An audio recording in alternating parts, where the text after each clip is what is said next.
Uh, so today we gonna talk about the post-processing and fog. Okay, we'll try to cover everything in post-processing and fog. But before we start, I forgot to explain some setting here in world setting, especially in Lightmass setting. Mahmoud, he has an question yesterday about if we need to get bloody mood or any other mood color. Uh, it could be make from HDRI or skylight, but I forgot that there is another way can we can get the global ambience from the world setting, and this is something very cool. Just in case if you don't have availability to use HDRI or skylights. Okay, so we're gonna try to cover everything here. I already put some information.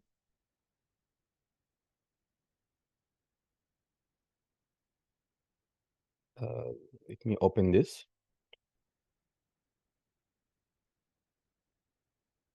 So if you open the session for yesterday, you will find all the information here about the light mass setting. So we're gonna take it one by one. So basically, the static light level scale that here it said the value, the default value is 1. If you go lower than 1, you will get better resolution and better results, but for sure the build time will be longer.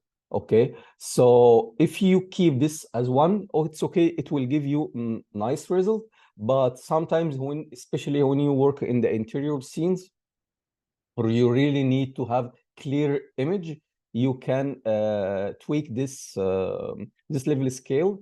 Uh, Sometimes the people, they prefer to put it from 0.7 to 0.1, but 0.1 it will make the build time too much longer. Okay, the things that we really need to know here, it's indirect light bounced and the sky lighting bounced. In the first two sessions, we covered about the bounced light. So I just want to get this image from Google, bounced light.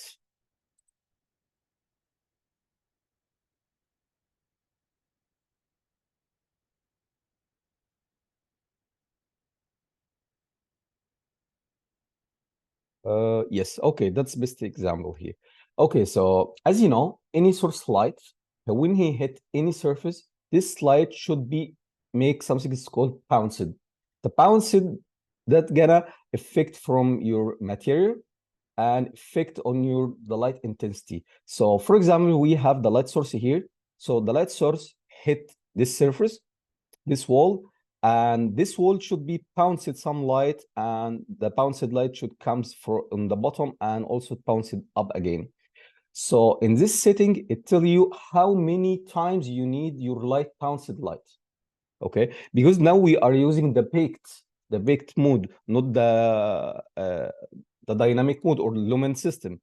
In lumen system, once you add the light, it's automatically make the bounced and make your global illumination. But in baked, you have to tweak this setting to get this bounced. So it depends on how many times you need to get the bounced. That's gonna bring more light.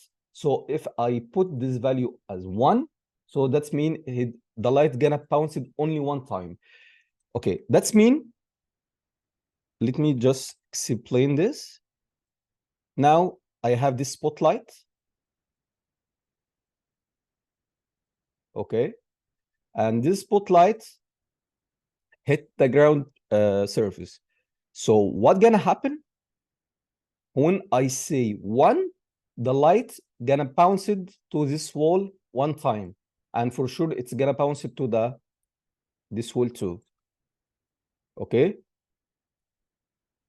if I put the value 2, so the bounce is gonna go 1 here, and then we'll go back, we'll bounce it back to the ground. This 2. If I put the value 3, the light gonna bounce it again to the wall. Okay, that's clear. So that's mean how many times the light gonna bounce it in your scene. So 1, 2, 3. That's mean you will get more light GI in your scene. So if you picked and you feel that your light not bounced enough, you can change the indirect light bounced here. Okay, the number of sky is similar. So you have the sky, and if you want to get more light from the skylight, you can add whatever 2 or 3. It's gonna bring more light to your scene. That's indirect light. Okay, indirect light quality. If you increase this value, you will get more quality. So if you put this as a 10, you will get more quality and you will get more clear image, but in the same times, it's gonna make the build time much longer. And you will see here, you see, the scale simple count to use, yeah, this one, yeah. The Lightmass GI solver. So basically this option just solve any problem in your GI. Higher setting result in a pure solver, artifact, but longer build time. Okay, so anything you change here is gonna affect on your build time. So be careful when you use this setting. For me and from the previous artist, what I saw, as I remember before, from 1 to 10, it's a good setting to get a clear image and has nice resolution without any artifact shadow or any GI issues. Okay, and be careful from lighting smoothness. Okay, there is something here is called indirect light quality and indirect light smoothness. So what is indirect light smoothness? Basically, when you picked any light, the smoothness, it makes some smooth or make blur effect between each element.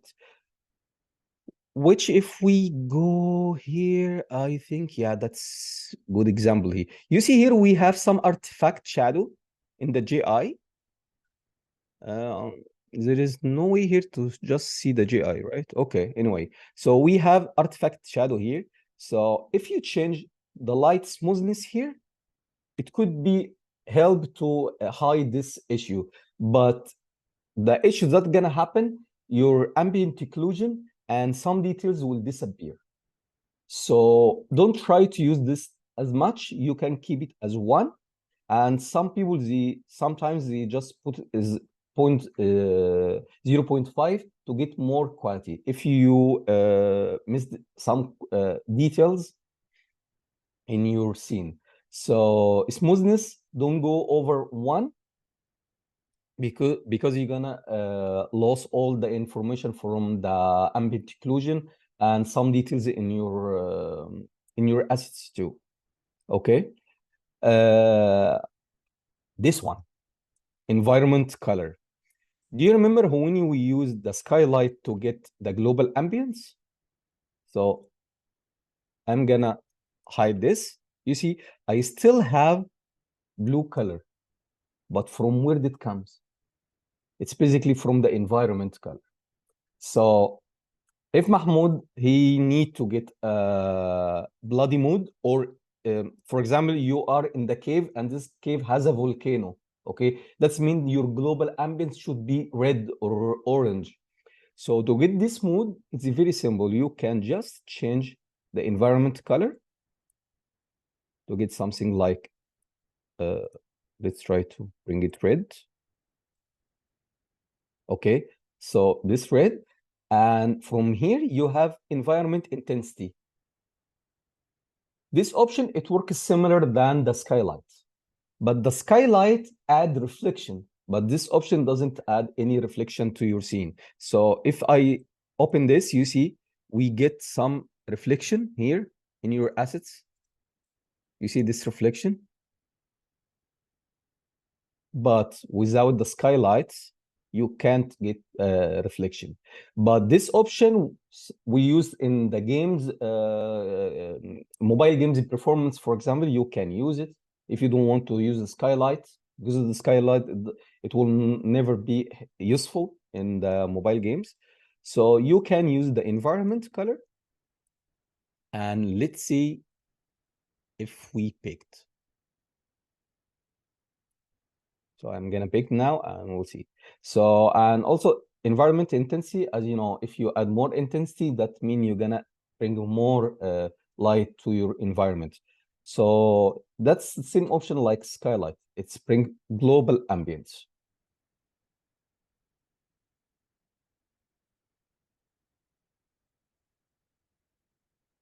Just wait.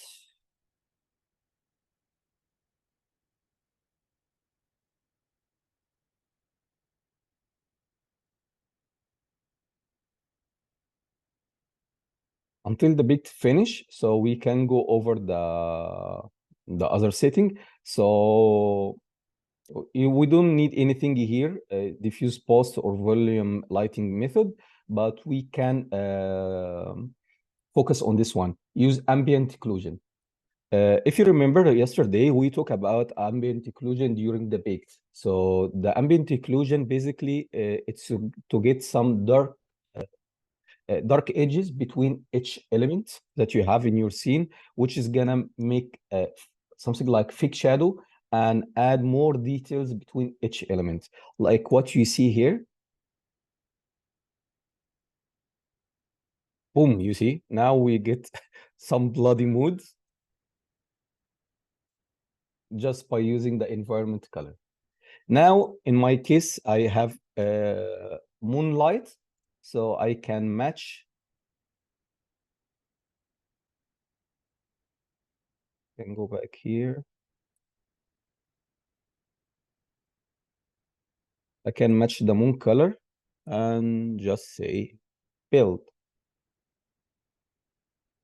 Okay, so it's very simple as you see now. So you can get your global ambience by using the environment color.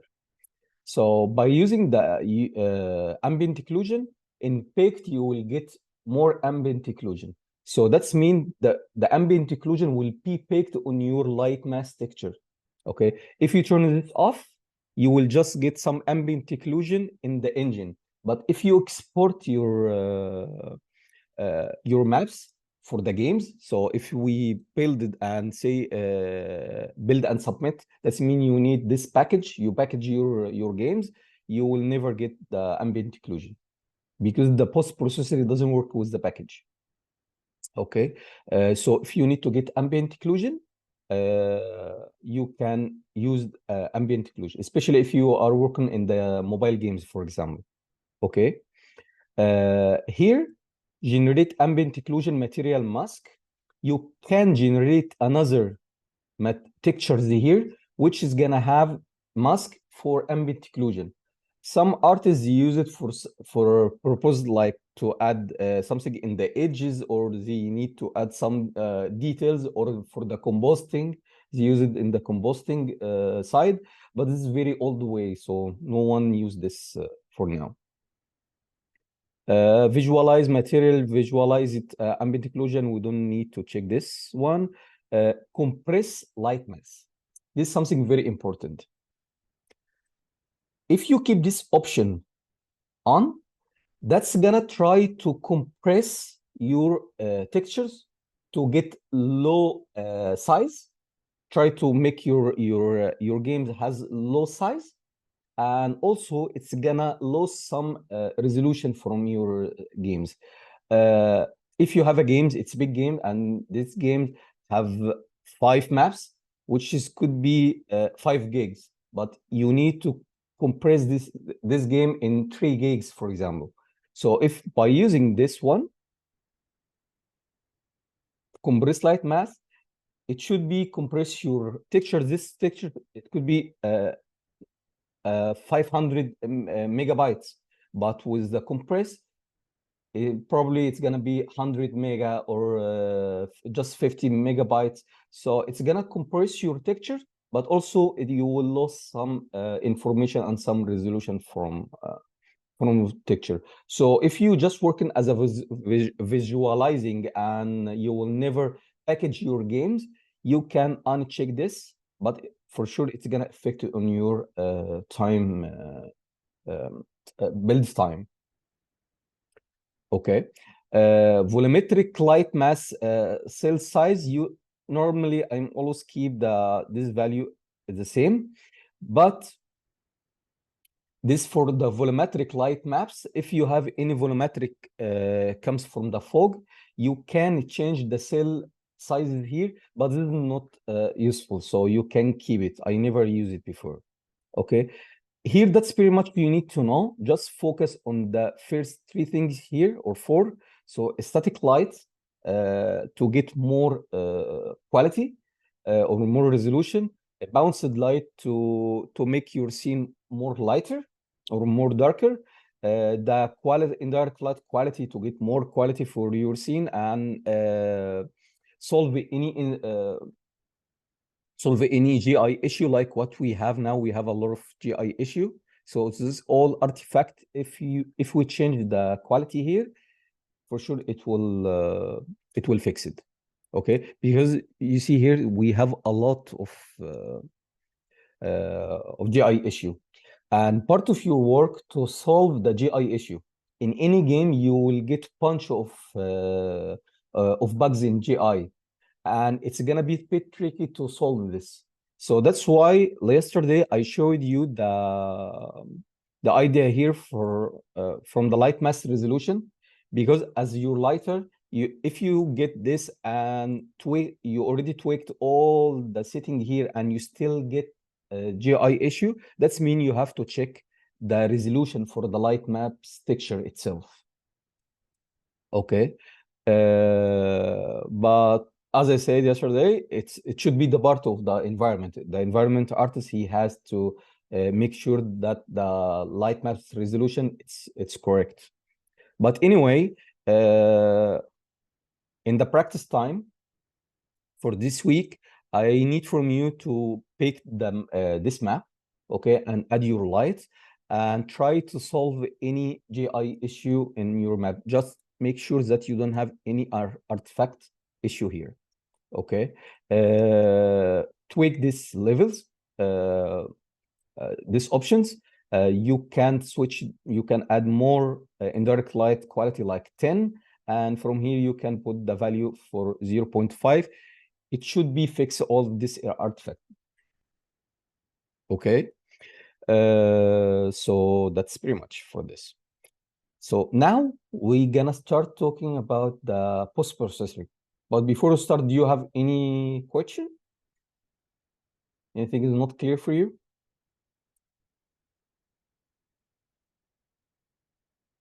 Cool. All right.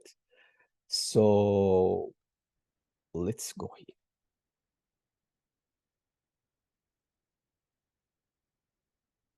So now we're gonna talk about the post-processing. I love post-processing so far. Why? Because you can change your mood 100%. Okay. If you are good in post-processing, you will get perfect image. Any photographer, any cinema photographer or any director, when they shot any when they took any shooting, they always took the shooting as a raw. We remember, if you remember, we talked about the raw images before. Raw image, raw video, we can say video in cinema.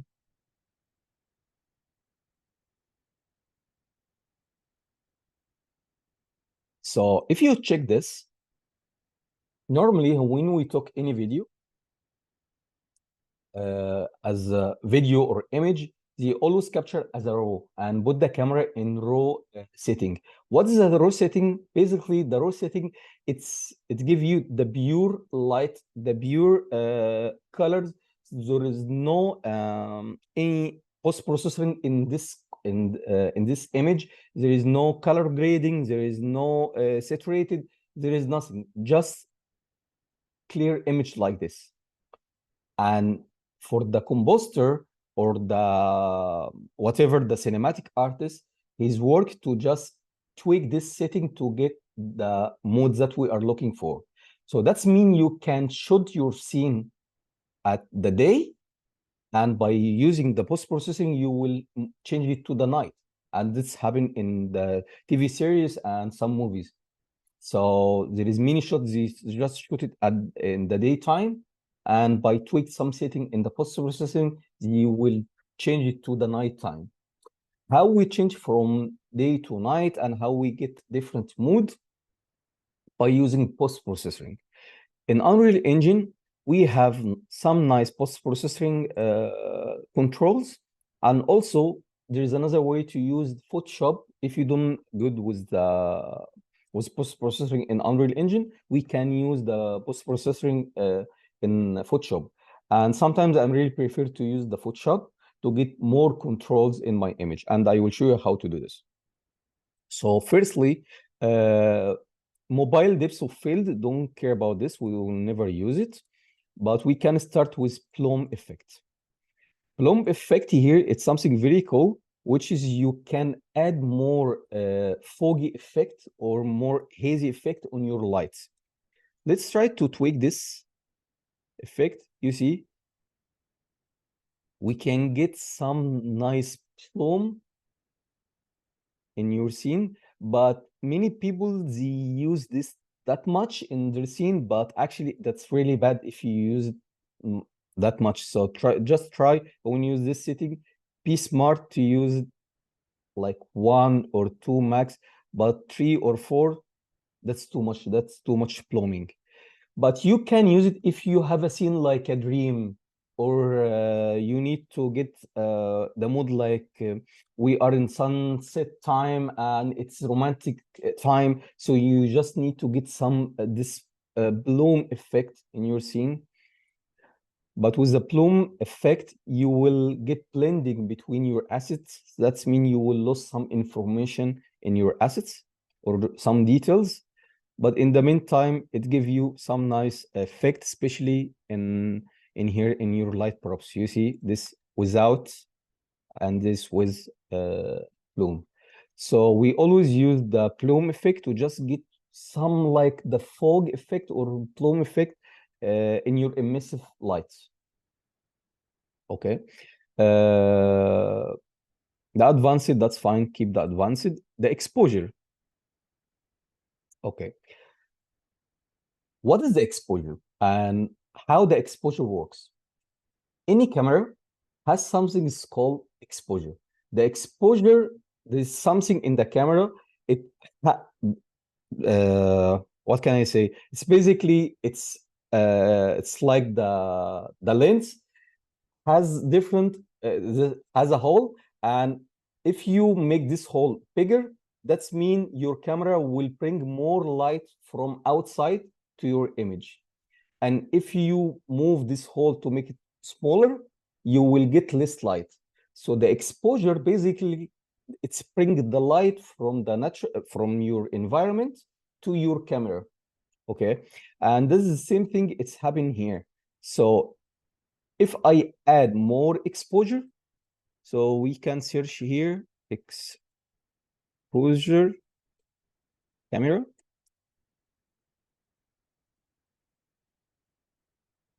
You see, that's basically what's happening in its exposure. So this hole, if you make it bigger, it's gonna bring more light to your scene. And if you change the exposure to make smaller, this hole is gonna be like this, small. That's mean that the number of lights you see here, the less light.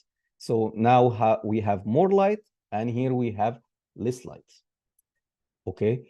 What I prefer, I'm always prefer to use the default value for the exposure, but in the post-processing time, you can start to change your exposure.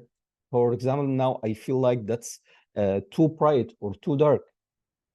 So in the manual exposure, I can change this one. In the games, we don't use the manual exposure.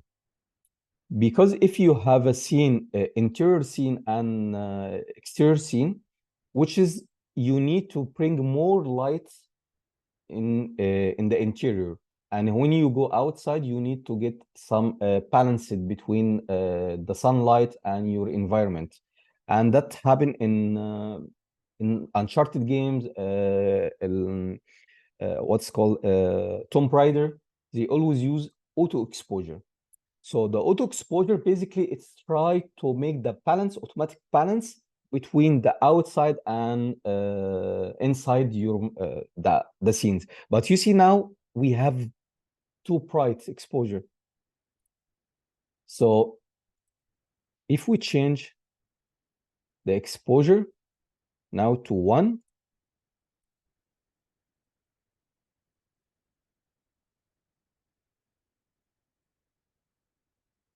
I just need to remove the light. There is no light here.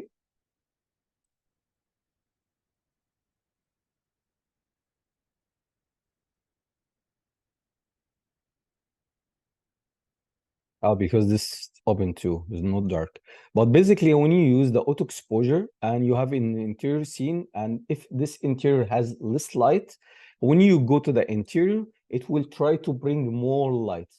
It's gonna try to fade it out to bring more light in your interior. And once you go to outside, it will try to make the balance again in your scene. But in this case, we just use the manual exposure.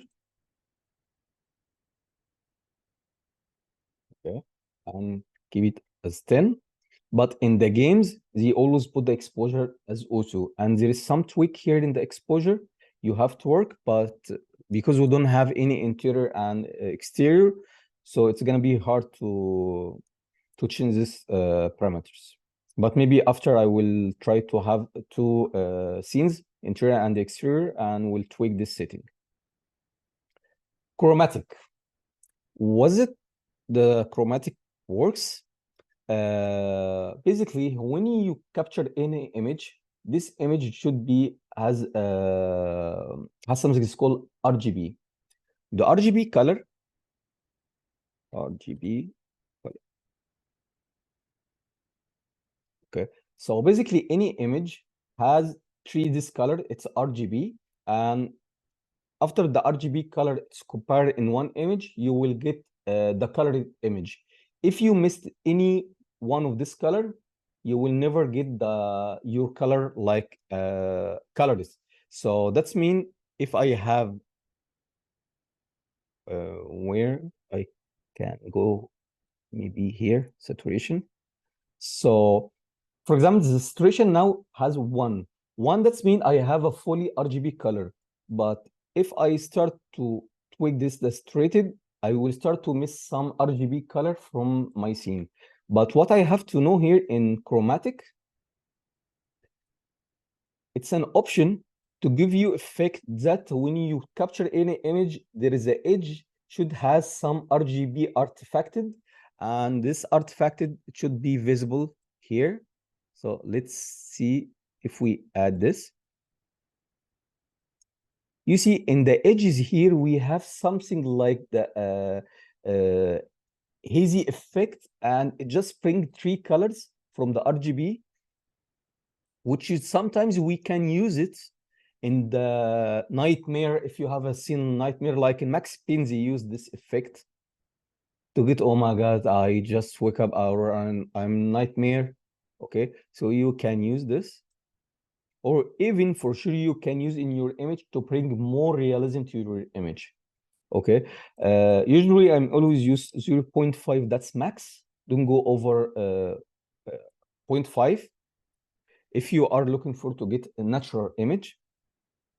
But as I said, you can tweak it to get mode like this if you just want to make someone feel dizzy. If the player feel dizzy, you see it looks like dizzy mode. But 0.5, that's a good value. We can keep it like right now. The dirt mask. What is the dirt mask? Okay, if you have a camera and you are shooting in the mud mode, for example, and this camera lens should have some dirt on the front of the camera. By using dirt mask, you can really get this mood. So we can go to the Google here and let's search for dirt texture. Dirt camera texture. Okay. And let's take this one. and we'll just import it here. Drag and drop here.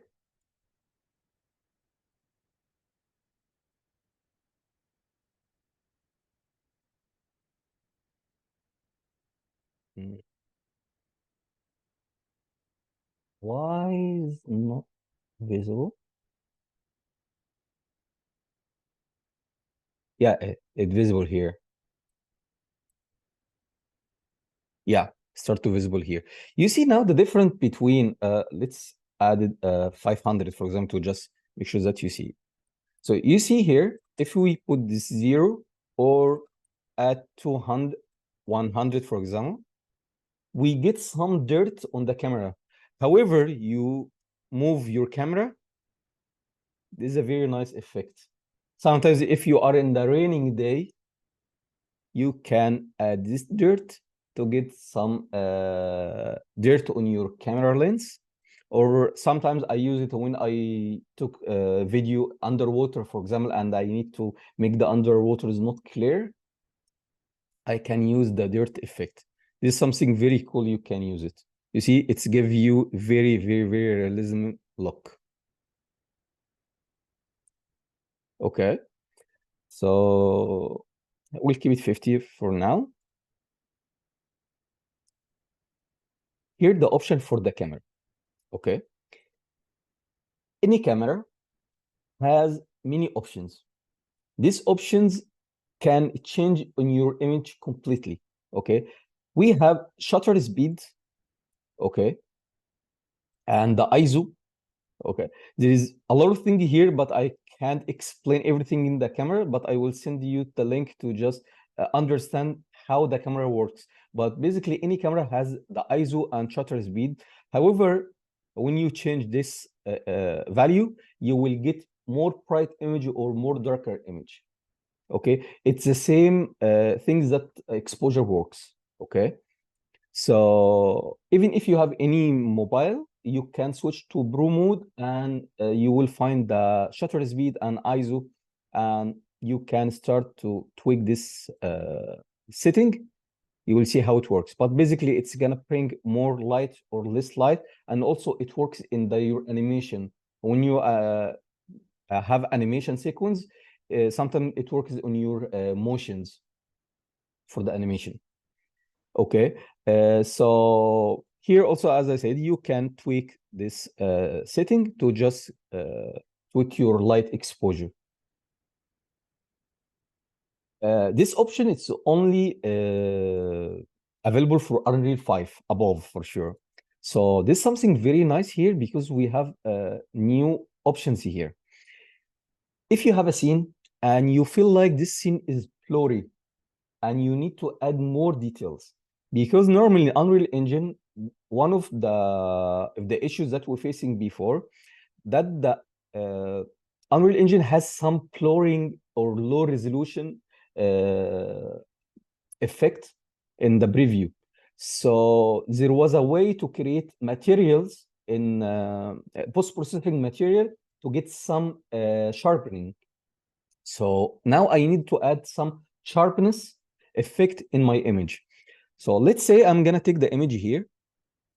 I'm gonna take the screenshot.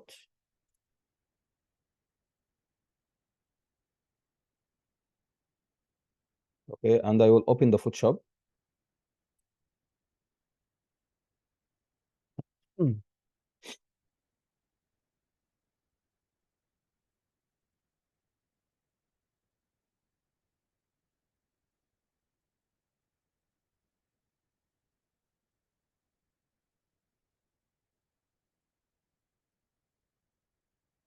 Okay.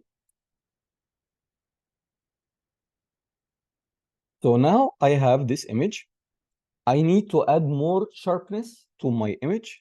So basically, the idea, I can go to the sharpener and say unsharpness. Oh, that's too much. And press OK. So just see the difference between this and this. It just bring more details in my image, to my image, okay? But here we have a details string. So by use this option, it's gonna give you the same effect that we used in Photoshop here. But be careful when you use this, because you see, boom, sometimes it gives you very bad quality. So 1.1, it could be enough, or 1.2, that's max, would be enough to get some sharpener details. Okay, the highlight contrast scale. One, you see we have some highlights plume effect here. I think this is the big mistake. Some artists, yes, Mattia. Yeah, I wanted to ask, all of these local exposure things that brings a lot of details, do they come Yes. with a big cost, or do they not? Absolutely. Absolutely, yeah. It's gonna, Okay. it's not that cost, but listen, in post-processing, in the game performance, we can't enable everything. Okay. But it depends on the games. So the tech Mhm. art, he gonna decide how many options that we can enable in post-processing. Some games has no post-processing, by the way. Yeah. For Okay. instance, because like when you habilitate like the game one, if I'm not mistaken, for such things as bloom and these sort of things, they are not available. So my Yeah, question was more like local exposure is something like only to be utilized for movies, like TV and this kind of thing, not games, right? I'm not sure. I can answer on this Okay. question, but I don't think so. The local exposure, it will not affect on your performance. So because it's related to the camera, not the effect. So I think it's okay if you use it. I think that's fine, but I'm not sure. I'm not sure, to be honest. But normally the post-processing effect, like the coloring or plume, that's gonna really affect on your performance. But local exposure, I don't think so. Okay, but yeah, once again here, if you have a scene and you feel like your light is too bright or has too much highlighter, you can tweak your highlighter from here. You see now, we'll bring the highlighter down, and now we'll lose more highlight from the lights or from the fog. Oh. So shadow contrast scale. If you have a shadow and you feel like your shadow is too much or too strong, you can basically just make the shadow less to get more pure image, or to not have that much shadow. If your shadow is too dark, for example, you can tweak these options. Okay, no, we need this for now. So details here, as I mentioned, it's for your details, add more details to your scenes. Blurred lumens, blend. So basically here you can make some blurring effect in your lumen system, lumens in the lighting, but I don't think it's gonna be useful here for now. Also the God rays, if you have a God rays in fog, we will see how to tweak this. Now the lens flare. Okay, I think you see this in many movies, or it could be happen when you shoot any videos. But basically, lens flare, it's something effect that could happen if you put your camera front of your lights. Okay, so if you have a light and move your camera from this light, sometimes you get something is called lens flare. So how this lens flare works? It's used in the cinematic and some movies. So let's add 20 here. But basically, you see here, we have this effect.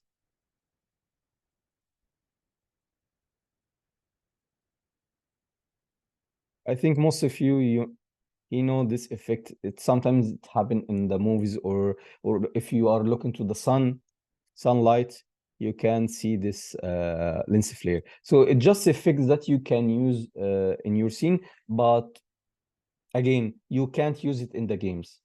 Plume effect and lens flare effect, you can't use it in the game. Okay. So here also there is an option you can tweak it. You can change the tint color for the lens flare, but we will not use this right now. I don't need lens flare. The image effect and V-net intensity. What is the V-net intensity? If we put this value as 0, basically this option, it makes some dark edges around your sequence. So if I have a sequence here and I need the edges around the camera to be darker to just has some attention on the front of the camera.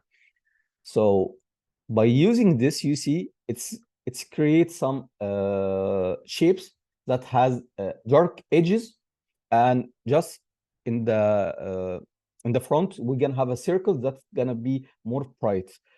But sometimes I use it for sure. You can use it if you have a scene that you really need to hide the edges here and you just need to focus in your V-net point here. But when you start work, make sure your V-net intensity is 0. Because if it's 0.5, for example, here, you have some dark light and you will never know why I have this dark light. But if I put this 0, now I have a clear image, like a raw, okay? So when you work, always work as a raw, so make sure you put your lens flare 0, your bloom effect 0, and V-net intensity. And once you finish, you can start to tweak these options. Okay, so 0.3 to 0.5, that's a good value. Okay, depth of field, it's something related to the camera. So we'll see how we can tweak it in the camera itself. So now we'll talk about the color grading. That's a big topic. That's a very important topic. It's not mandatory as a lighter artist to have big experience in color grading, but it's very useful for you to bring your image or to make your image more nicer or has a more cinematic look. Okay, because as I said before, any artists, they never shot their sequence with fully post-processing. They always shooting as a raw, and then they start to add the post-processing to bring more cinematic effect or depend on the scene. By using this setting, we can start to see the temperature. So now I have night mode, okay? But what if I need to switch it to the daytime mode? So basically, if you change the temperature, you can make your mood more blue or more yellowish.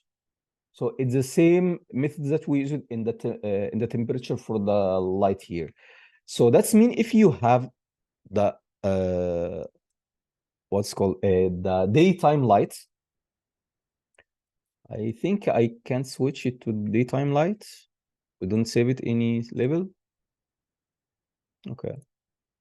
Let's add okay. So now, for example, I have a daytime light, and I just to switch it to nighttime effect by using the temperature.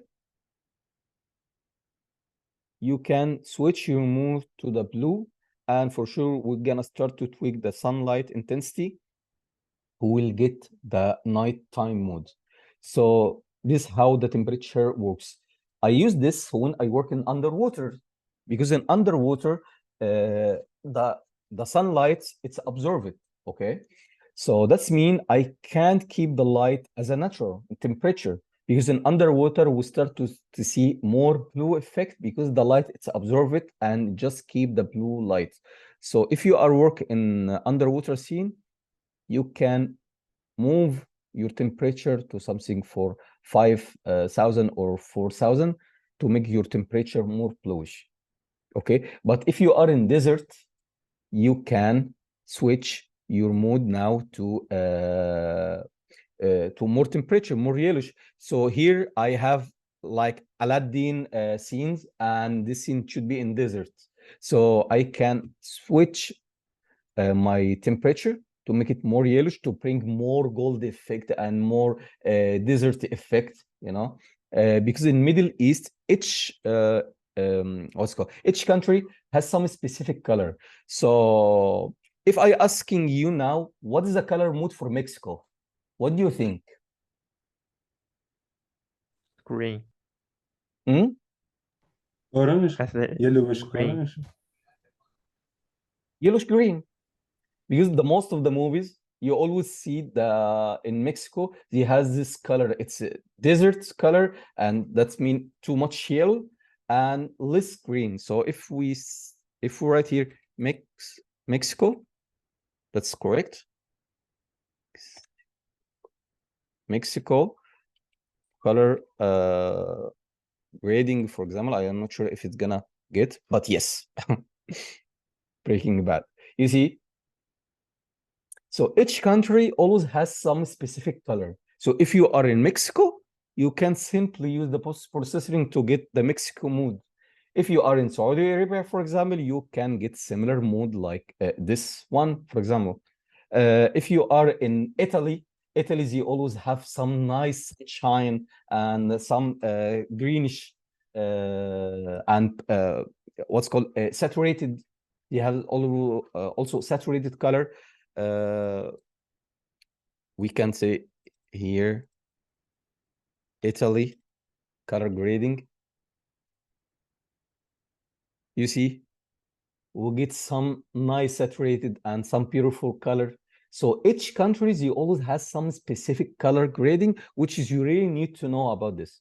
Pixar movies and most of the movies, they always use this method in the post-processing to get the colors that related to this country, because it's effect from the what's called the global atmospheric, which is gonna reflect on your image. Okay. Vancouver, for example, it's always over sky, overcast sky. So let's say if we write here, Vancouver.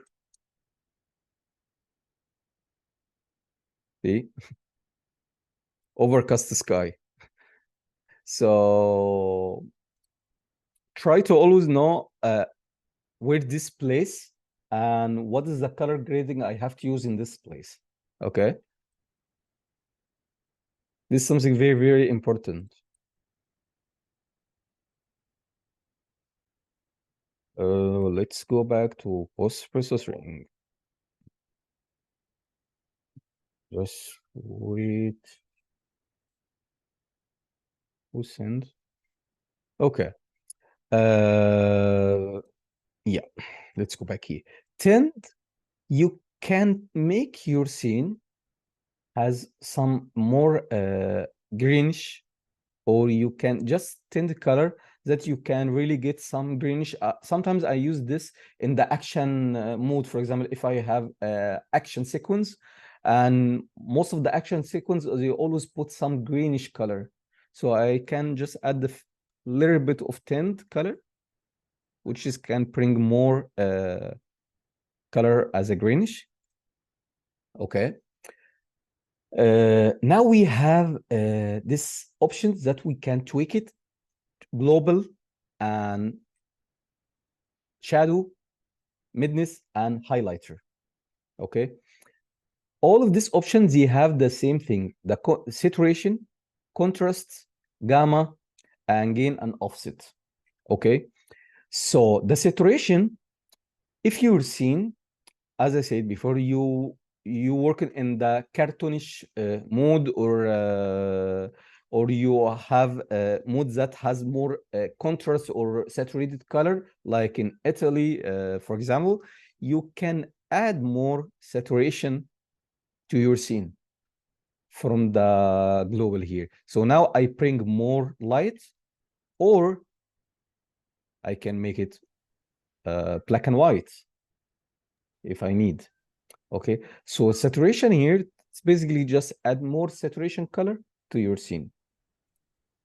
And that's what I did. No, not here, but I don't have this scene right now.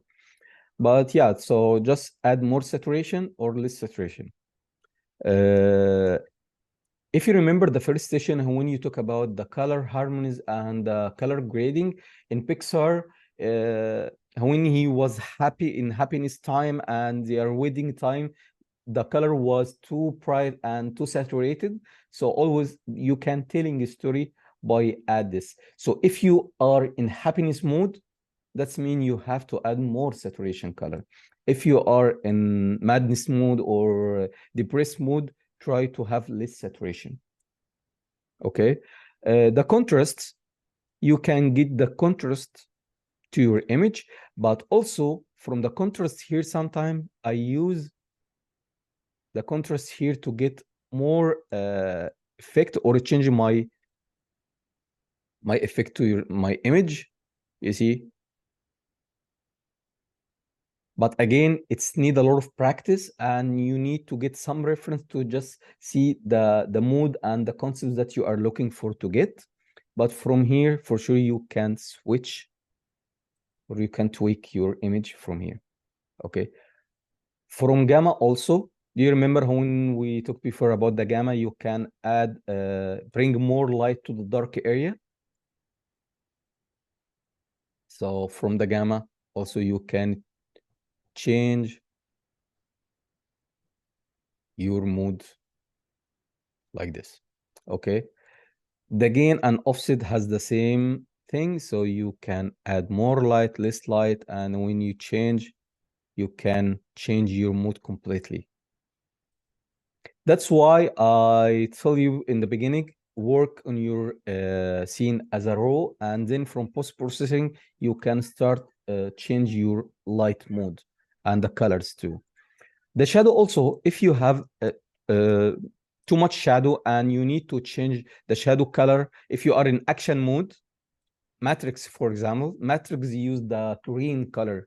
So you see now we are in Matrix mode. We can use the same thing in gamma here. I can make my shadow. Oh my God, why that time?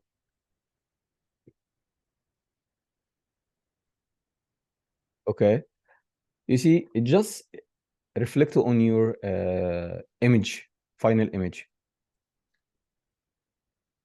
And in the game processing, it's L3, but as I mentioned, most of this option, we don't use it in the game modes.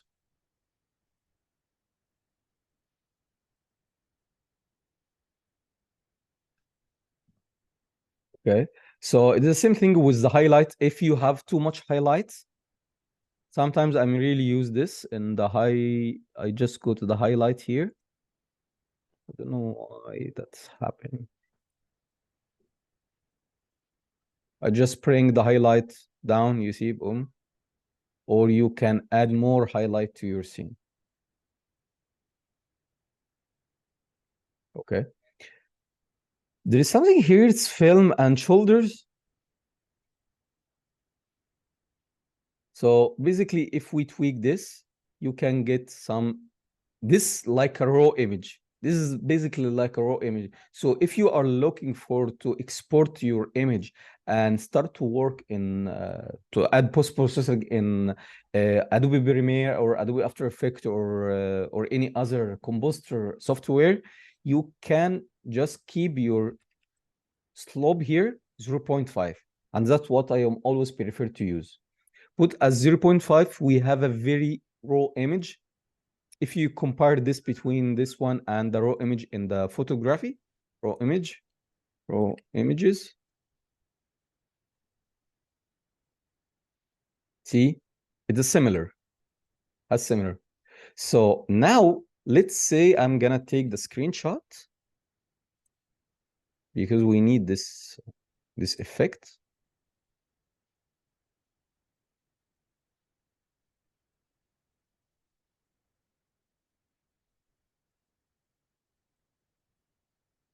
And we'll open it here in Photoshop.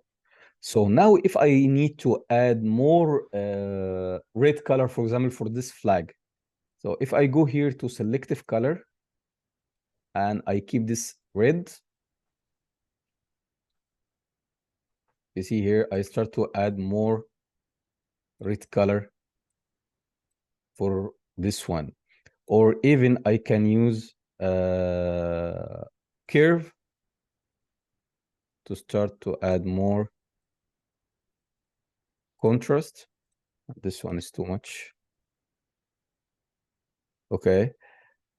Or even you can open a camera raw filter, and that's what I'm always working from here. Camera raw filter, and you have a bunch of controls here. You can change the temperature like an Unreal Engine. You can change the exposure, the contrasts, the curve. You can add more. You see, just few tweaks for the effect, you can really change your scene from I just need to open this one. So you see the difference between this and this. That's how the post-processing works. This is a powerful of the post-processing. You can get the cinematic mode and get some beauty shots from post-processing.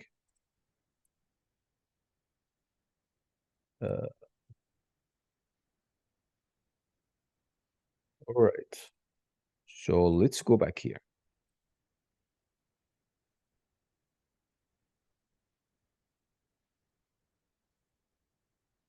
Okay. So I'm gonna put this back. So, and the point shoulder is the same thing. So if you change here, you see, you can get more saturated, more highlighter or less highlight to your scene.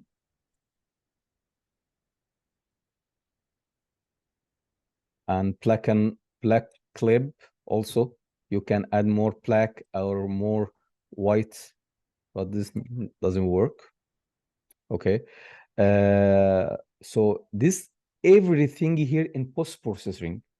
But now, for example, if you don't need to add your post-processing in Unreal Engine and you need to use the Photoshop and bring it back to Unreal Engine, how I can do this? Okay, so I'm gonna show you this before we go to the break. Okay, but basically, I just need to try to make your image raw. Okay, so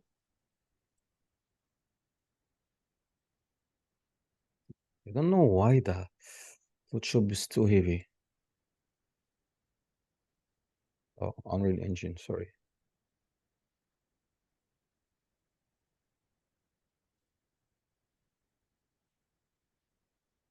Okay, so you know what? We're gonna take a break first because I need to restart the engine. The engine need to start. So let's take a break 10 minutes. And after we're back, I'm gonna show you how to add your post-processing inside Photoshop and then bring it back to Unreal Engine. Is that okay? Yeah. Cool. Can I ask you a question? Yeah, sure. Okay. Now you showed us the post-process volume from Yeah. top to bottom. Okay, all of them, like starting from the bloom, lens effect, and so on and so forth. So my Yes. difficulty with post-process volume is that I know what those things are about, more or less, but I do not have a strategy. Like I do not have an order. So Yeah. what I wanted to know from you is like, will you teach us also like how to start and where to start from? What are the things that should be left last one? So for instance, you said vignette, start with that at 0. And I noticed I've never done that. So what is like your best practices, like your strategy to go from the beginning of the work on the post-process volume to the end? This is like what I would be very curious about. Sure. Okay. I'm gonna show you this after. Okay. But basically, you can just when you put the post-processing, put the exposure as a manual and make the vignette intensity 0 and the bloom 0.3, for example. And the first thing you have to start to add your color mode to change your white balance for the temperature. Make sure your white balance is correct. And then you can start to change the contrast and this color grading. And once you finish, you can add chromatic. To be honest, there is no strategy, but there is some steps. If we follow step by step like a layers, you will get a final PUT image in the end. So that's what we're gonna see here in Photoshop, because for me, Photoshop is much easier and has more control. And it's very simple. We do everything in Photoshop and then export a texture. It's called LUT, and just bring it back to the Unreal Engine. But I will show you this after break. Okay, so Karim, let's see. Yeah, I have a question about sure. bloom. Yeah, so in bloom parameters, we have two options, standard and convolution, right? So some people are using standard and some people are using convolution. So can you just explain it to me when we should use which parameter? Sorry, I didn't catch Like, it. What you mean? we have two parameters inside bloom. Okay, standard Yeah, and bloom, yes. convolution. Yeah. Yes, So when should we use standard and when should we use convolution? Like, what's the difference between these two things, options? it's the same. It's you can just tweak it the plume to get okay. So the start and the far, it's near. It's mean the assets that near from the camera. It's gonna has more plume, or you just need your plume effect to be in the far camera, in far view from the camera. But okay, when we reopen the Unreal Engine, I'm gonna show you how to Okay, tweak sure. this Yes, effect. yes. But again, the plume effect, it will never get that much effect in your image. Don't care about this, just keep it as a default and put the value 0.3, 0.5, that's max. Don't add too much, because in the fog effect, you will get this plume effect also. Okay, but in the games, be careful. In games, we never use plume effect. Plume and lens flare is not allowed in the games, in the game performance. Okay, this is Yes. only for the cinematic. And second question Yeah, about sure. the stained glass. If you've seen in our scene, inside our scene, we Mhm. have a multicolored window glass. Okay, so I have tried that effect to get the multicolored glass reflection on the floor. Mhm. So, could you just explain it to me how we should do that? Like, can I share my screen with you? Yeah, sure, please do Just a it. second. Just a second. I'm gonna stop sharing. Yeah, Okay. you can go ahead. I'll have to open my Unreal first. Did you send? You can share your screen? I haven't started it. I need to open the in Unreal first and then I will share it with you. Okay? Okay. Because my screen desktop is completely messy. Oh, right that's now. fine. That's fine. Hmm.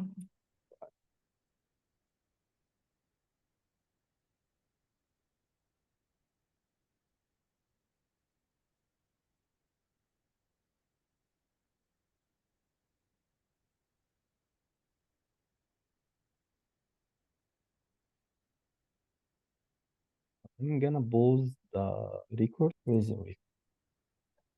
Okay.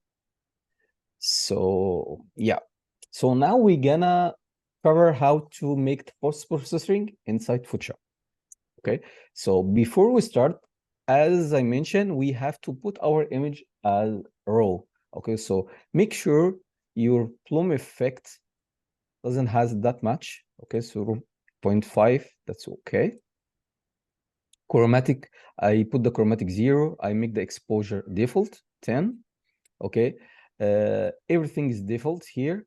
Lens flare 0. Vignette intensity 0 also. Temperature and everything has to be in the natural color. Okay, everything should be default.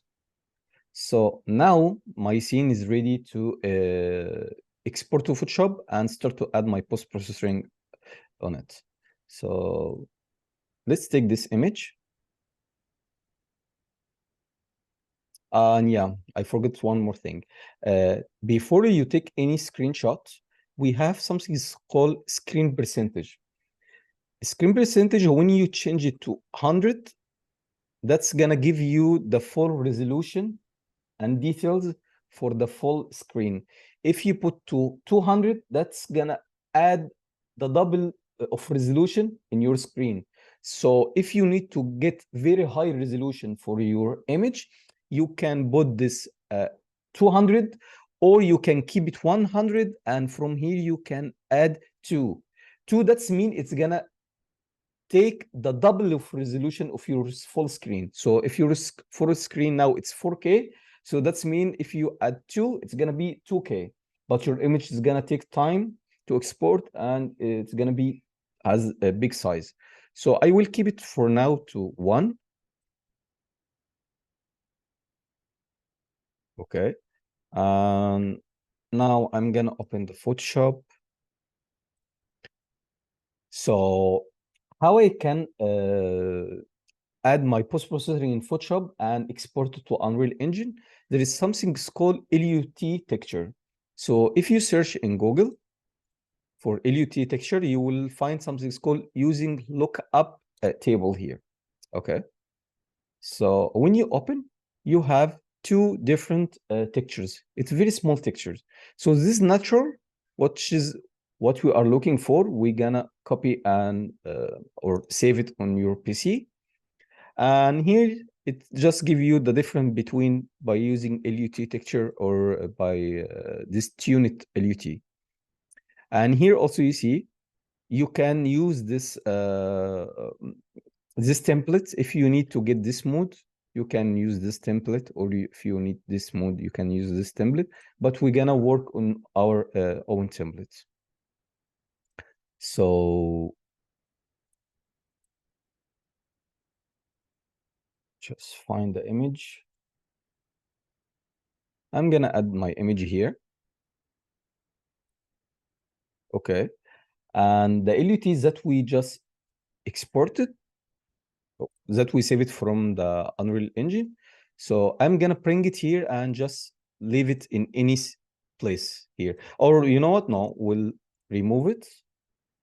I always prefer to add it here. Okay. And we'll go back. We'll start to add our post-processing. So to save all information from the post-processing, you have to use the post effect from here. So you basically you can't use the filters to add the post-processing, or you can't use camera raw. No, for the post-processing in Unreal Engine to Unreal Engine, you can use all of this effect. So let's say I'm gonna use the curve and add more dark here.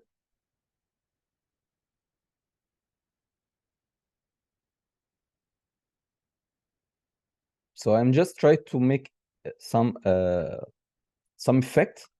The exposure, it could be more bright. Saturation, we can add more saturated. And from the color look up, not color look up, we can use the photo filter. For example, if you need to add, you see here, this something like natural color. You see, this color, it looks at night. Okay, we have a night mode, but with this color, we switch it to the daytime. Just a few effects from the post-processing, you don't need to change your natural color. And in games, we always use the natural color. But in post-processing, we can change the post-processing effect to get the modes that we are looking for. Okay, so for example, now I need to switch it from the day, from the night time to the daytime, like here now.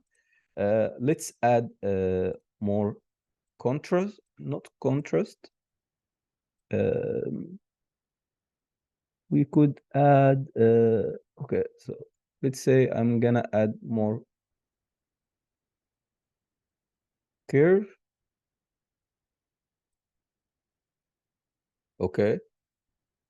And I feel like the yellow is too much, so we can change, take the yellow color.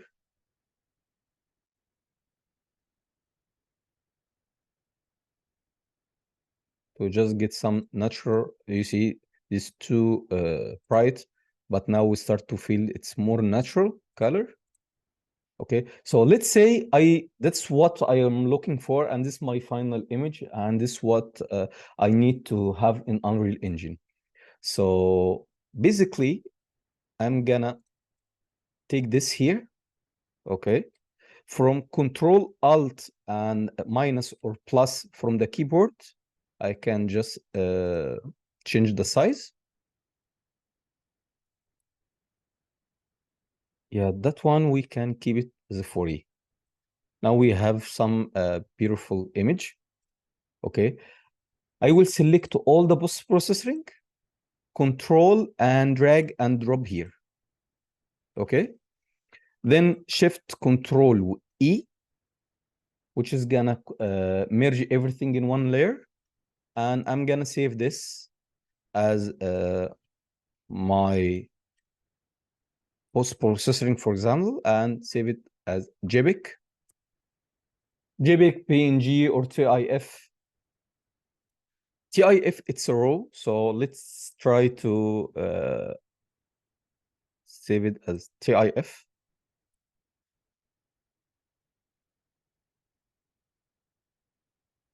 But I'm not sure if the TIF is gonna be working on Unreal Engine or not. Okay, I'm gonna create a new folder here and we'll name it LUT.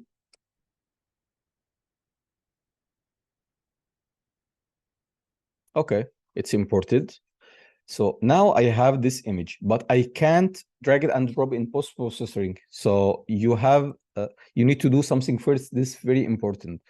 If we double click on the textures, we have to search here in World for something is called look table.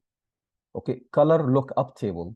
Okay, so from World, go to the color lookup table and make sure it's changed. And RGB has to be turned off. It's RGB. Save it. Then now, if you go back to post-processing, search for LUT.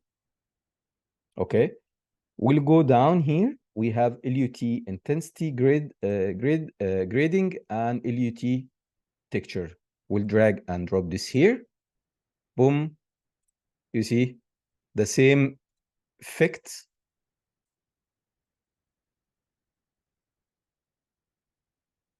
It is similar.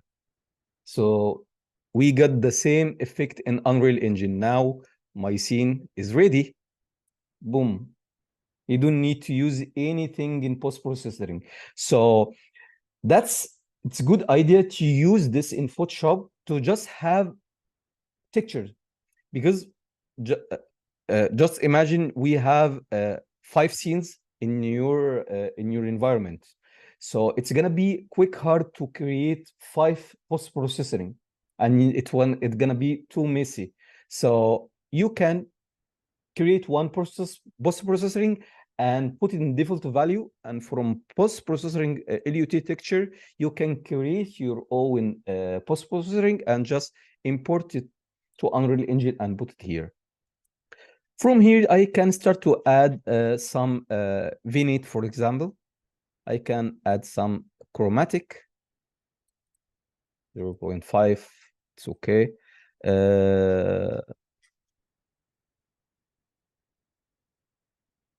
I can add more vignette. Just few options here, you can use it, tweak it, and that's it. You get some pure in effect. So let's say I need to switch this back to any other moods. So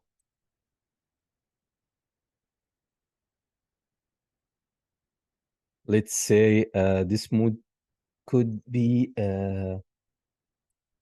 black and white.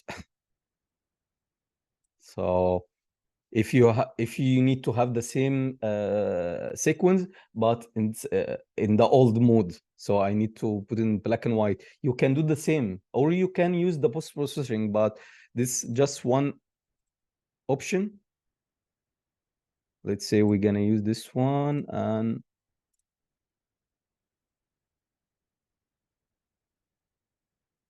the curve, color balance. let's say you need this mood to be like this. You see now we get some mood or night mood without do anything. We don't do anything, just use the post-processing.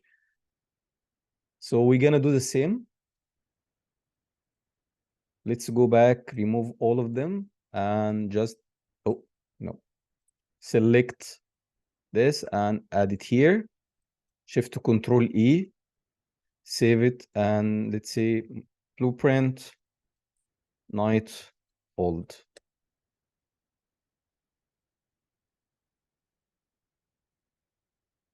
It's the same thing, imported, and from world, color look table. Okay, make sure your sRGB is not enabled. It's very important. And oh, go down. You see, the same results that we did here, it's the same thing here. Okay. There is one more thing, it could be happen with you. If you forgot to change the color table, to change the map from the world to color table and use it, let's see what's gonna happen here. So you see, you will never get the same mood that you added in Photoshop. And also, if you change the mood, sometimes it will never give you the final result. So that's mean you need to remove the image and add it again, but it's okay. It works here. It works well here. But yeah, as I said, just make sure that you change your texture group to color look table and make sure your sRGB is not enabled. And that's it. We can switch between many different color modes. Okay, so you can use this, and I think there is something. Yeah, okay. So because I used this before to create two post-processing to switch between something outdoor and indoor has different color mode. So do you remember when we used the? Let's show you here exactly what I mean. So I have the post-processing here, okay? And let's say I need this option to just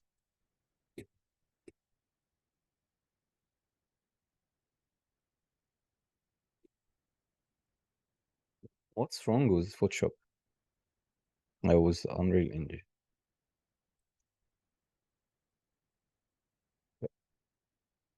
Let's switch to lit. Okay. So let's say I have the post-processing in this area, and once I go to this area, I need to have different post-processing. So that one, you're gonna have this one, okay?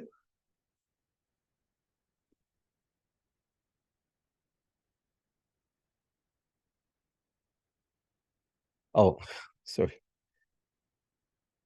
Okay, so but just make sure you don't put your post-processing in infinity. Now I need to turn off the infinity mode.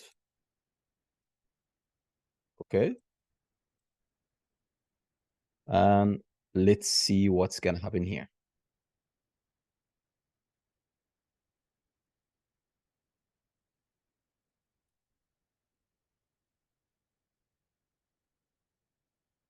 I don't know, the Unreal Engine gets stuck, but yeah, let's say I have the camera, and once I move from, you see, boom.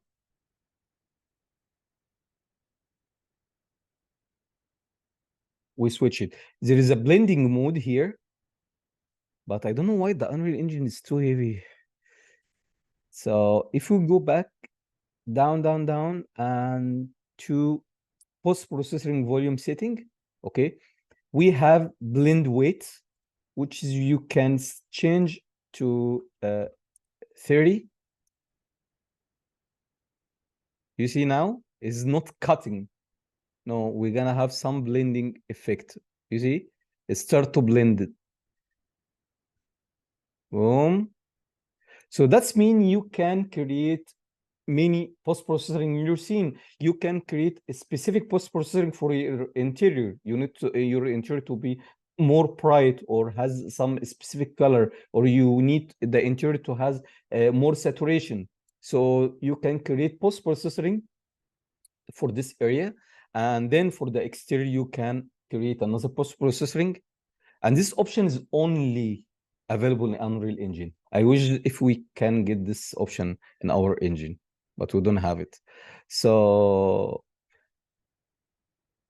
you can use this. The same thing, you can use it, for example, if you are working in underwater scene. Above water should be natural color. So you can add post-processing for the top surface, and for the underwater surface, you can add a specific post-processing which has a different temperature. So this is the idea, is that you can switch it between a different post-processing. Okay. So yeah, that's now we have different color grading. That's it for the post-processing. How was it? Was good?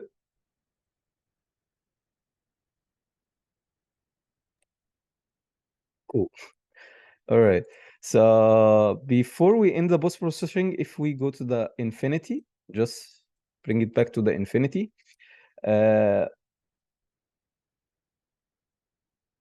If you remember what we mentioned yesterday about the ambient occlusion, you can control of your ambient occlusion from post-processing also. And where the global illumination, let's find the global illumination. Well, illumination here, you can add more global illumination to your scene. I can add more lights after the baked. This option is gonna only work after baking, okay? Or you can change your mood completely. Okay. All right. So that's it for post-processing. I'm gonna try to cover also the camera, because camera, I don't know if we have time for the fog or not, but let's try to start first with the camera, because camera, it's a very important topic also you have to learn here to get the beauty image.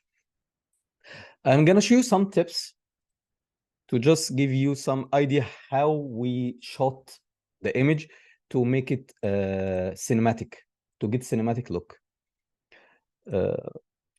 If I go here, okay, this image, it's just very simple image.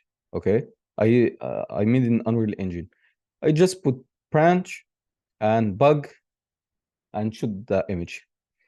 But what makes this image looks natural and beauty? What do you think here? You see the environment, it looks bad. So it looks really bad. There is nothing. Depth of field. Depth of field. But how we can get this natural depth of field? Okay. So in this case, you have to think like the photographer.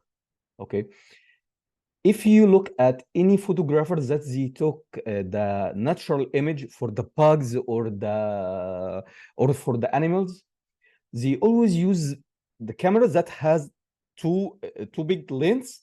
This lens has too much zoom, because the photographer can get closer to this animal. I need to shoot the I need to take the image for the line, so I can't get closer to the line. So I have to be very far away from the line to take this image. I have the bug. If you are close to the bug, the bug is gonna fly. So you have to be too far from the bug to get this image. If you think about this, you will know how to use the camera to get this effect. Okay, so when I I shoot this image, I use the same method. I put the bug in this place, but I move the camera very far away, and then I use the focal length to get closer. Okay. The same thing, I use it here. Let's find where the camera. You see where is the camera? The camera is here. But when you see the image, you feel like the camera is too close from is too close to this character. But actually, the camera is too far to just get the depth of field effect. Let's find the camera and let's see what's happening here. Okay, to get the setting for the camera, you will have to go to the camera component, and we'll find some options here. Okay, I'm gonna talk about this one.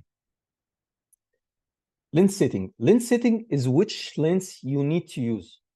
Okay, if you are looking for to get more depth of field between the background and the element that you are looking for to shoot it, you have to use big lens like 100 above. So 100, 110, 200 millimeters.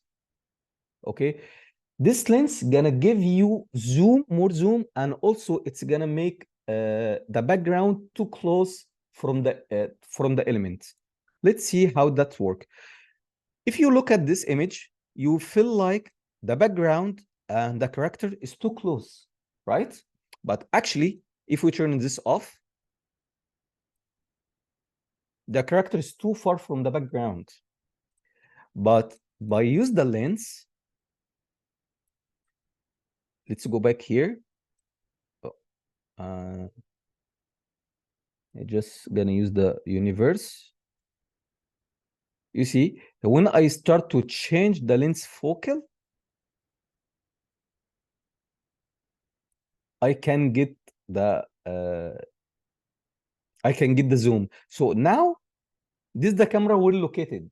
Okay, I just put the camera in this probable place, but by using the zoom, I'm gonna go zoom, zoom, zoom, zoom, zoom, zoom, zoom. Now I get some nice shot, beat shot with out of focus effect. So that's mean you will never get out of focus or depth of field effect if you use camera lens has 35, for example. But you can get it if you move your camera itself and get closer to the character. Okay, so that's mean I have a camera. Okay, I can stay far from the character and use the zoom focal length to get depth of field or blurring. Depth of field, it's mean blurring background.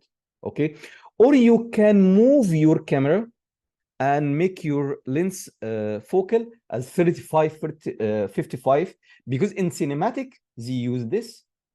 They use 55 lens or 60. But if you have a big scene, you have to be very far from the actors because you need the actor to acting or move around or has a fighting sequence. So in this case, you have to be very far from the actor and then use your focal length. So to make the background close to your characters, you have to go far. You have to move your camera to be far from the character and then you zoom. If you need to have depth for the background, you can keep the lens as a 35 or whatever you're gonna use, 35, 50, and move your camera to be close to the character. So now if I move this here, I have the character, it's out of focus. But if I select manual focus distance and just select the character,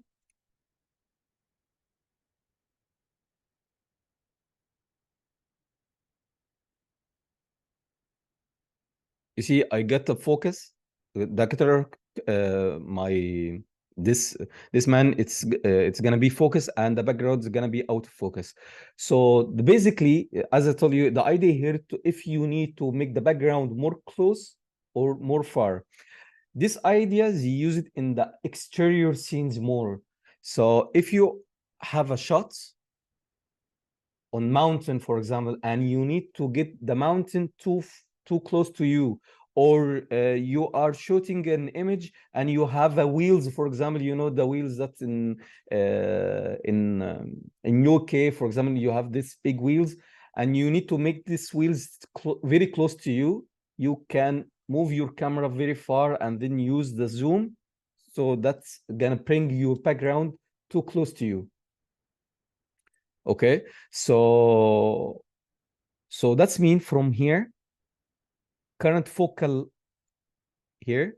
So if you are too far, and if your camera too far, and you need the background and the assets to be close, you can use this. Okay, you see, you will get very nice effect. That's how you can shoot a cinematic beauty cinematic shot. Okay, but be careful. If you are too far from the camera and use the zoom, the lens, it will be very sensitive. So that's mean if I just move, you see, the camera, it's not stable, so it's gonna be very hard to control. But if my camera, the lens camera, it's good, you see, I can really control the lens of the sensation. But it's the same idea. If you are looking for to capture natural image like the ones that I have here, you can do the same. So just put the camera very far and then use the zoom lens and pick your focus point, and that's it. You will get very nice shots. Okay. In the photographer, you can simply find from the Google, and let's say camera focal lens focal effect images. So if you ask yourself why my image looks so bad when I took the selfie image by using the camera front, the front camera, here's the answer. Camera front doesn't has this option to get you the control for your lens. The problem is not you, it's not your face. The problem with the camera lens, which is make your face really ugly. Okay. So let's see here. I wish, yeah, that's a good image. Okay. You see this image? It's the same person. But with it change the camera lens, it's completely changed. So the camera lens focal, it's very, very important. So you see this, when you use the 14, it's get something it's called what's not artifact, but I don't remember what does it name. Oh my god. Distortion. Distortion, yes, distortion. You will get distortion. And Muhammad, when you took your image, your first image that you submitted in the after the first session, you use this camera lens. So don't try, when you try to get your image, don't never try to use the distortion lens, because it's gonna be, yeah, okay, it's gonna give you more depth, but it's gonna have more distortion in your scene. So that's mean if I am used 10, okay, I have long shots, but I'm gonna have more distortion in my image, especially in the edges. Any edges from near to the camera, it's gonna have more distortion, like if we did here. Okay, so that's distortion. And in the cinema, to get some beauty shots, don't use this. But you have to learn how to get your shot by it's very simple. You can search from Google what is the best camera lens focal. I can shoot the long shot, for example. So if we search here, best camera focal for long shot.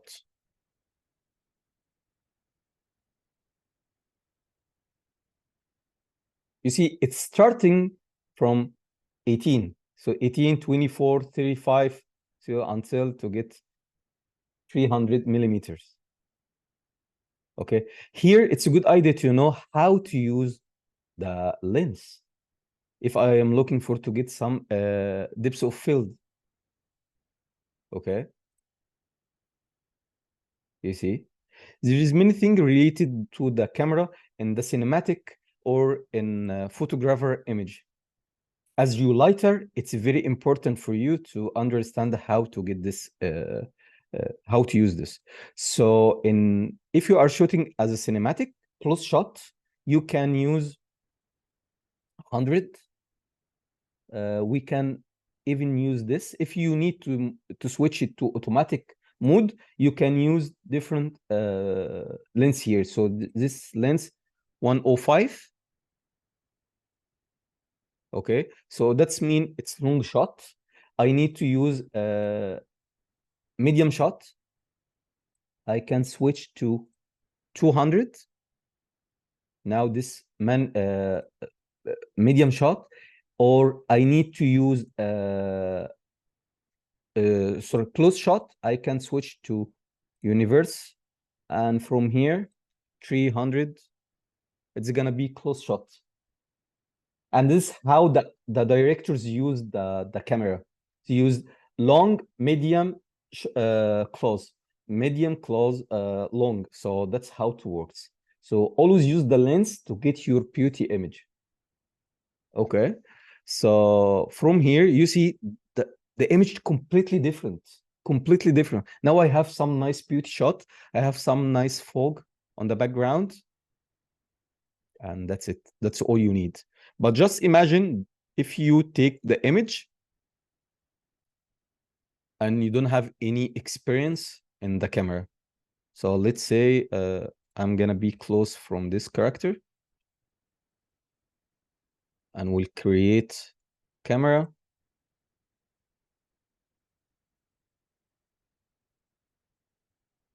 Oh my God, it's too heavy. Come on.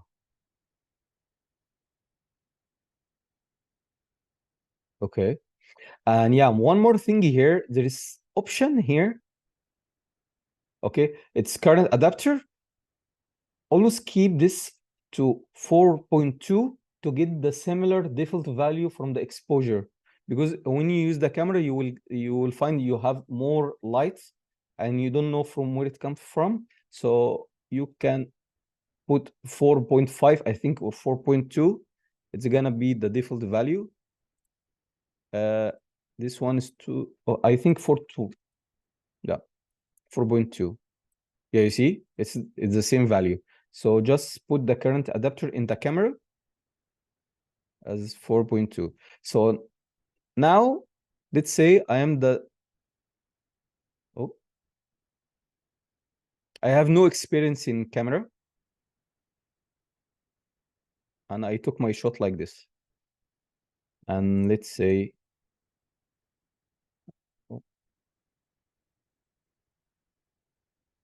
you see the difference between this image and this image. Nothing changed in the environment. It's just your experience in camera. Okay, so be smart to use the camera lens to get some nice shot and beauty shot to your scene. Okay, if we go back to the camera.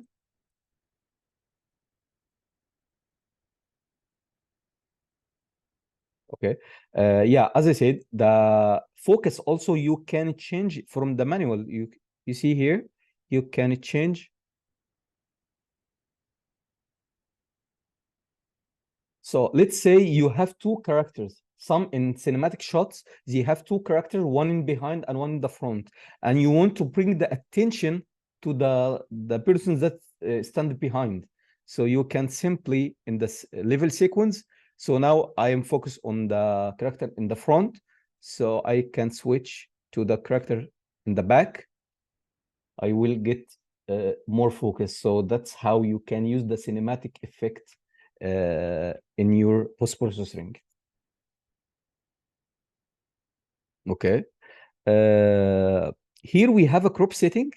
So basically, if you need to change your frame, so you can use this cropping to get crop on your scene, or you even use custom. Okay. But it's okay. I don't need any cropping. Also, if you need to change the cropping, you can get it from top here. Okay. So you see now I can do change if you need, if you have a screen, for example, and the screen is too wide, you can change the sensor. I had a project which is the screen was 11 meters, which is crazy. So we used the camera like this to get this wide screen. Okay, so you can use different type of camera. So we have IMAX camera, we have DSLR, or we have this film. So you can shoot in this film. Most of the movies they shoot in the on this film pack. It's 16:9 digital film. Okay, so it's all related to the camera. So you can take some time to search from Google or on YouTube also. There is a lot of tutorials that's gonna explain everything in the camera. If you have a professional camera, I think at least you have some experience in the camera setting. Okay, that's everything in the camera. Okay, unfortunately, we don't have that much time to show the fog. So next session, next week, we'll talk about the fog, because you see here in my spotlight, you see the difference when I add just fog. Yes, Muhammad. Thank you. So for film back, is there any like specific one we use for cinematic shots, or it depends on your shot and depends on your the mood you want? Because for me, sorry for interrupting. For me, I always use like 16:9 DCLR. Yes. But I didn't know if I need to use the others or not. And this is I think the basic one, it's 16:9. Most of the people use the 19:9, but sometimes if you are working on the specific project with a director, he will tell you which camera he want to use it. But it's okay. I think 16:9, it's default, and it will get you a better shot and with a good frame rate. So 16:9, it's good. I never use anything except frame 16:9. I'm always to use this. But I saw some videos before. They changed it between the super or the DSLR. So it's depend about the director. The director, he has more experience on this section. But for me, I just used 16:9 to get some beauty shot and change my lens. So that's fine for me. Thank you. You're welcome. So yeah, that's it for today. If you have any question, just let me know. Before we end, I just want to show you the power of the sequence. Do you remember last session when I told you in the cinematic games, when we shot the sequence, we could add more lights in the scene, but once the cinematic stop, this light should be disappear. Okay. So how we can do this? If I open level sequence here, okay, so this is the sequence for the cinematic. That's what we're gonna learn next session. Okay, but let's say I have two spotlights Okay. If you are in games, can we use this spotlight? Absolutely not, right?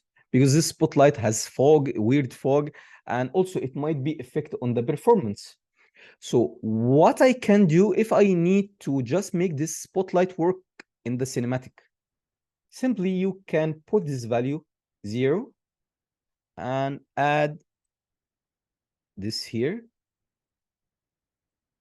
Okay, and from here, intensity, let's add this 80. So now, if I am in sequence mode, in cinematic mode, the light will be appear. But if I close the sequence, the light will disappear. Okay, it's the same thing here. Let's move to light complex. You see the light, it's reflect on the performance. But if I'm out from the sequence, there is no light anymore. So that's how you can use the cinematic light into the games. So if you have a sequence, cinematic sequence, you can add additional light. You can name this as additional light or cinematic lights and just make them active inside the sequence. And once you finish your sequence, your cinematic shot, it will be disappear. It's clear? You understand what I mean? Okay, so that's the idea, and we always use this in cinematic shots. So all the cinematic shot, because in cinematic shot you need to add 3 points of light: fill light, key light, and rim light. So all of this light, it's called additional light, and this additional light, it's gonna be only works during the cinematic shots. But once I stop the cinematic, it should be disappear, like what we did here. So boom, even this one, if you see I have this rim light, so it's the same thing. The rim light, I'm gonna put this 0, and from here 130, and it could be this one too. So let's say this key light. Oh,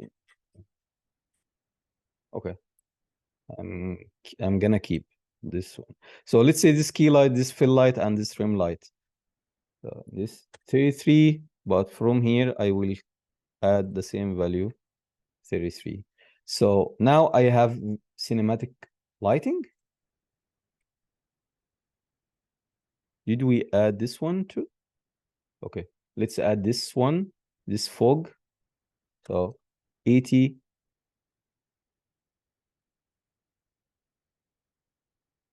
Oh, no, not that one.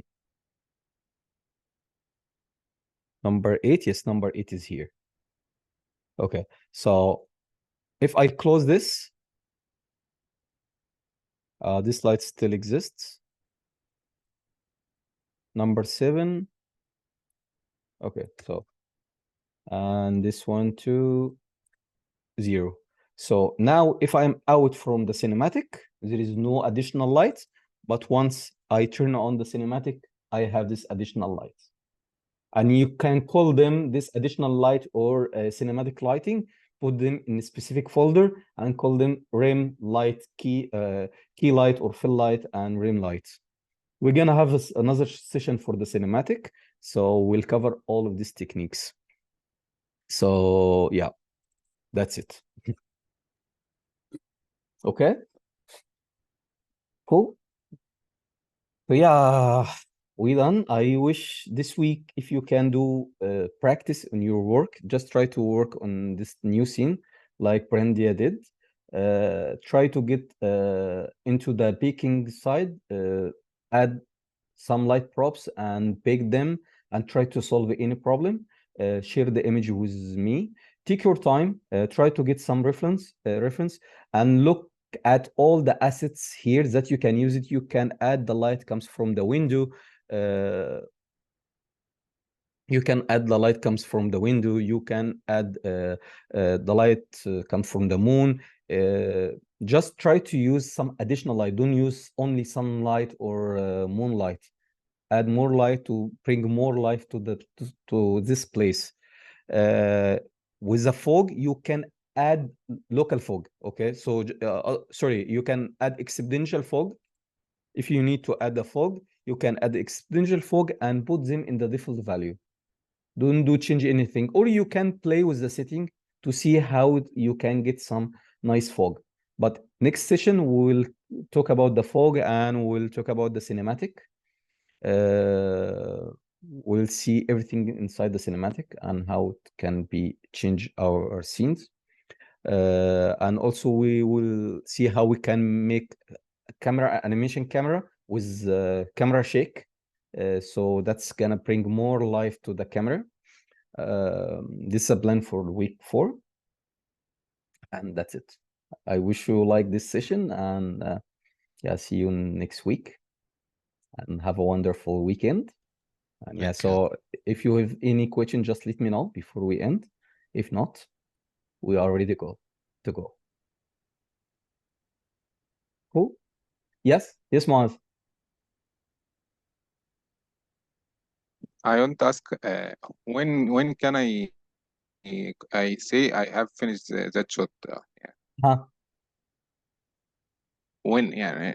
After. No, yeah. that's you have time. You have time. So finish whatever you can in your free time and just share it with me on Discord. So take your time, but if you have time this week, I'm always prefer guys to practice to not forget anything that we took at last session. So just try to practice at least 1 hour a day if you have time.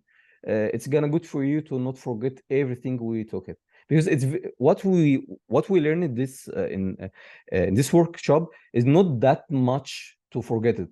But if you don't do practice, I think you will forget a lot, or at least you're gonna miss a lot of information. Just to practice after every session, at least for 1 hour, and do whatever you want after. 1 hour, it's enough. But One there is question. there is no time to submit your work. But for sure, before we end the project, we're gonna have a week for the final project. Each one of you, he gonna work on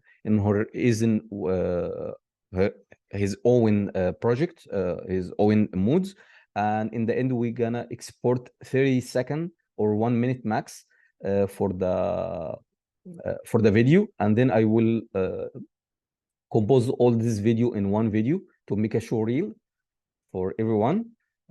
Yeah, I am sure we will have amazing projects in the end. So, but Sure. yeah, so Thank you.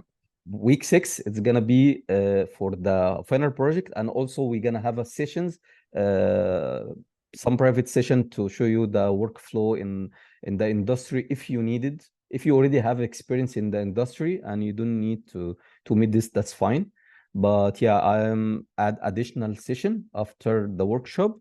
If you need to know how to pass the interview, what you have to consider in the interview, how you can apply, what you have to add in your portfolio, or what you have to remove it, because there is many things to get the job into the industry. There is many things related to your portfolio organization. There is some tips in your portfolio. I remember one day there was a recruiters. He got me my first job here in Canada. He gave me an advice to just remove some old work that I was submitted in my art station, because it's gonna be my weakness point. So there is many tips. I'm gonna show you all the tips that I learned in my previous years, and will try to do my best to get you a job. If you are in Canada or any other country has a Ubisoft company and you want to apply, I will try to helping you to get this job. But as you know, Ubisoft doesn't offer relocated. They doesn't have any relocated, or they can't give you a visa. That's a problem. So the only way to work with a company like Ubisoft or Gameloft or any other game company, most of them, they need to be in the places that they were. But in movie industry, there is many companies they can give you a visa. like MPC method or frame store, but they stuck now with writers. They have no job. They fired a lot of people. It's a big problem now in movie industry. They have a big problem at this time. So the game industry, it's a good chance for you to get a job, but yeah, you have to do more work to get the chance. But yeah, as I said, I'm gonna help you as much as I can to helping you in this career. Thank Cool. you. Very well. Okay. All right. Have a good weekend and see you next week. Bye. Thank you, Mohammed, Karim. you can wait if you need me. Just wait to stop sharing and yeah, Mattia, you have something?